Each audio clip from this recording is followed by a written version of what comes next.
पिछले महीने 2 महीने 3 महीने से हमारी फिल्म इंडस्ट्री ने काफी लोगों को लूज किया है, हमको छोड़कर चले गए हैं। बड़े बड़े एक्टर हैं, अच्छे अच्छे एक्टर हैं। मैं कई लोगों के श्रद्धांजलि में बोल चुका हूं। आज मैं एक ऐसे एक्टर के को श्रद्धांजलि अर्पित करना चाहता हूं जिसे मैं समझता हूं काफी लोग भूल चुके हैं उसको, कई लोग शायद जानते भी नहीं होंगे।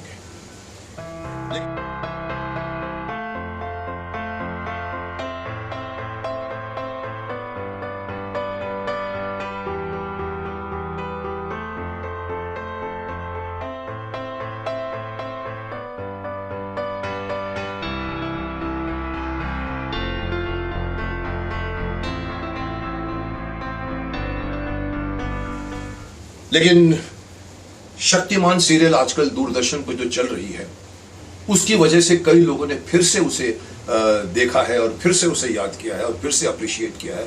जी हाँ, मैं बात कर रहा हूं शक्तिमान के कलाकार फकीर नबी की, जिसे हम लोग यहां पर सब लोग प्यार से फकीरा बुलाया करते थे, जिसने शक्तिमान में कपाला का रोल किया था। लोगों ने पसंद भी किया था। आज भी कई लोग मुझे पूछते वो कपाला किधर है सर।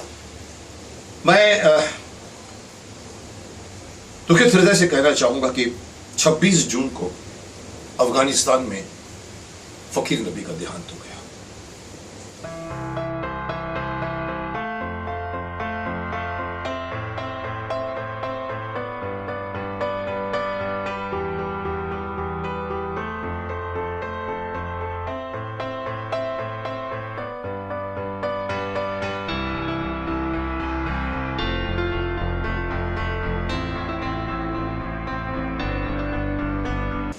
मुझे पता नहीं मेरे साथ उसका क्या लेन देन था, पिछले जन्मों का होगा शायद।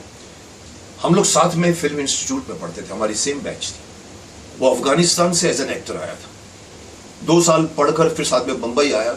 धीरे धीरे वो टोटली मुझ पर डिपेंडेंट हो गया और मुझे भी अच्छा लगा उसे हेल्प करने को। और वो मेहनती लड़का था, बहुत स्ट्रांग लड़का था, बहुत ऐसा था कि जो काम दोगे तो उसके पीछे करता था। तो मैंने अपने प्रोडक्शन भी उसको संभालने को दिया था। तो मेरे साथ कम से कम कुछ नहीं तो 30 से 35 साल तक शायद उसकी जिंदगी के क्षण मेरे साथ लिखे होंगे। मेरे साथ रहा, अच्छा एक्टर था। मैंने अपने शक्तिमान का प्रोडक्शन या दूसरी मेरी आर्यमान का प्रोडक्शन 2-3 सीरियलें बनाई, मेरे प्रोडक्शन वो संभालने लगा।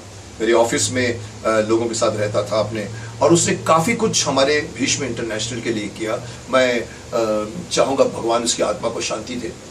वो हमारे बीच में रहा। आगे चलकर कहीं ना कहीं शराब पीने की उसको आदत हो गई थी, और आप जानते हैं कि मैं शराबी को पसंद नहीं करता। मैं हमेशा कहता हूँ कि शराब आपके दिमाग की आधे से ज़्यादा पावर, एनर्जी ले लेता है। मैंने काफी समझाने की कोशिश की, लेकिन आप जानते हैं जिस बार एक बार किसी को शराब की लत लग जाए तो उसे निकलनी बहुत मुश्किल होती है। फिर भी कई साल मेरे साथ रहा, लेकिन एंड में मैंने कहा कि फकीरा तू शराब या तो छोड़ दे या एक काम कर, तू चला जा अफगानिस्तान। तेरी माँ बैठी है, तो हमेशा अपनी माँ की बात करता है, जा अपनी माँ की सेवा कर।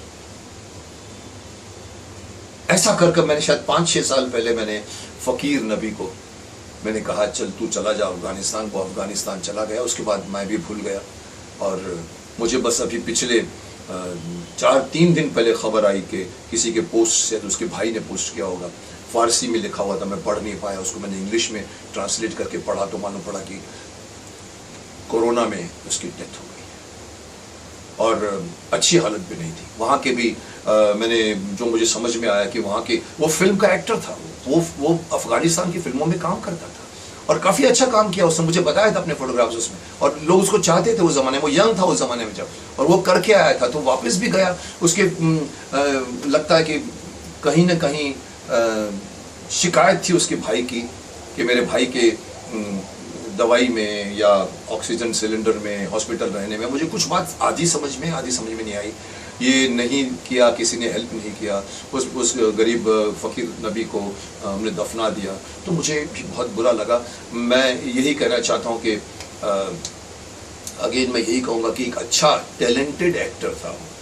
उसने सिर्फ शक्तिमान में काम नहीं किया, उसने ग्रेट मराठा में काम किया, उसने मेरे और भी सीरियलों में काम किया, उसने मुझे आर्यमान में काम किया, सौतेला में काम किया। बाहर जाकर उसने कई सीरियलों में भी काम करना शुरू किया, लोग उसको लाइक करते थे, लेकिन अगेन अफगानी अफगानी होता है, गुस्सा जल्दी आ जाता था उसको। कई लोग मुझे इवन मुझे संजय खान साहब ने भी कहा था, बोला साहब आपका जो फकीरा है ना वो जेम ऑफ ए पर्सन है, वो मतलब ऐसा हीरा नहीं मिलेगा, लेकिन जब वो पी लेता है ना तो बदल जाता है। मैं भी यही सबसे कहना चाहूंगा अपने इंडस्ट्री में रहने वालों से, पीने से बचो, आपके होश को उड़ा देता है। एक अच्छा खासा फकीर नबी मेरे साथ 35 साल रहा, एंड में मुझे कहना पड़ा भी तू जा अपने घर में जा, जबकि और यहाँ रह सकता था, मेरे ऑफिस संभाल रहा था और इतना लॉयल था मेरा। मुझे एक छोटी सी घटना में सुनाऊंगा उसके याद में, क्योंकि मुझे याद है कि बहुत सालों के बाद लौटा वापस, मुझे लगा था कि शायद चला गया था अफगानिस्तान, फिर बाद में मैं भूल गया था 10-12 साल, फिर सडनली मेरे घर पे आके लॉक किया। मैंने कहा अरे तू जिंदा है अभी? वो आया था, अच्छा कोट वोट पहन कर मेरे साथ आया, फिर यहीं रहने लगा।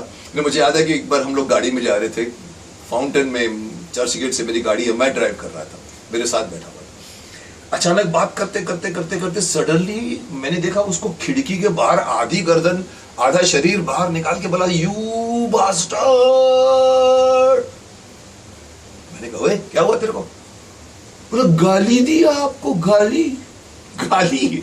तो ये एक तो अफगानी दिमाग, और वो मेरे को कोई कुछ करे तो वो टूट पड़ता था। तो मैंने कहा अरे फकीरा ये मेरे साथ कुछ गाड़ी लेफ्ट राइट हुई होगी, पीछे वाला ड्राइवर है, कुछ करते करते निकलते, कई बार हम लोग पीछे मुड़ के गाली देते हैं कि इसको साला गाड़ी ठीक चला, मुझे तो फर्क नहीं पड़ता, लेकिन अफगानिस्तान का अफगानी जिसके बारे में कहा जाता है कि वो एक्शन पहले करते हैं बाद में सोचते हैं, वो सीधा उसने उसको गाली दी। मैंने कहा शांत हो जा, शांत हो जा।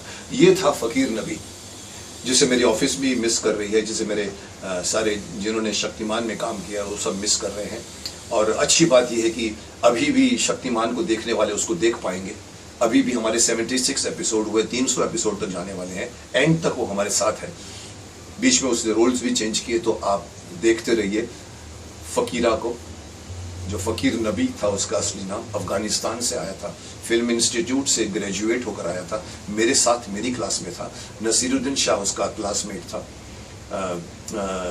ओमपुरी उसके साथ रहा, शक्ति कपूर उसका क्लासमेट था, लेकिन सबसे ज़्यादा उसको शायद मेरे से कुछ लेना देना हुआ तो वो यहीं रह गया, मेरे ऑफिस में काम करता रहा। मैं फिर से कहूँगा कि उस टैलेंटेड एक्टर को एक अच्छी आत्मा थी, एक अच्छा एक लॉयल आदमी था, जो किसी के लिए कुछ भी कर जाए, उसको मैं चाहूँगा भगवान उसकी आत्मा को शांति